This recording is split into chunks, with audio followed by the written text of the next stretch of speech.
If you found my post on sequencing helpful, you're going to want to see this because there's a shocking amount of golfers I assess whose left hip is stuck in a position where it will physically run into itself when they internally rotate, which is what your lead hip is doing when it clears out of the way in the downswing. So if your sequence is breaking down at step 1 because your hip can't access the correct position, you're going to fight the same swing faults till the end of days. So I'm going to show you how to correct the position of your hip, but rather than take my word for it, I recommend you run through a quick pre and post test to, for 1, see if your hip is actually restricted, and 2, if the intervention I recommend makes a difference. So lay down on your stomach. You're going to then bend the knees up to 90 degrees. Keep them there and just let your feet fall out to the side. If you notice that your left side goes significantly less far than the right, it means you're restricted in internal rotation, and this sequence I'm going to show you next should clear that right up. So lay on your back with your feet up on top of a bench. Make sure the hips and knees are about 90 degrees, and then throw a foam roller between your thighs.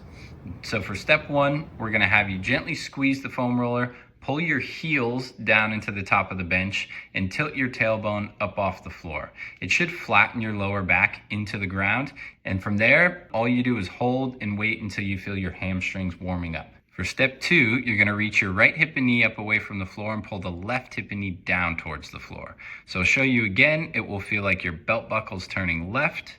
And as you do this, if you keep your left knee pulling in, you're going to feel your groin on the left side engaging. That means you've done it properly. You're again now just going to hold that position until the left groin and hamstrings start working together.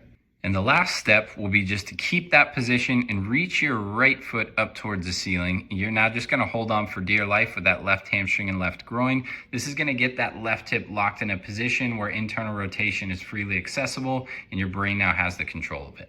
Then finally, we're going to test if it made any difference. You should notice a marked improvement in your left hip falling out to the side. So now that you can access internal rotation, I'm going to show you how to stretch and strengthen that range of motion in my next post.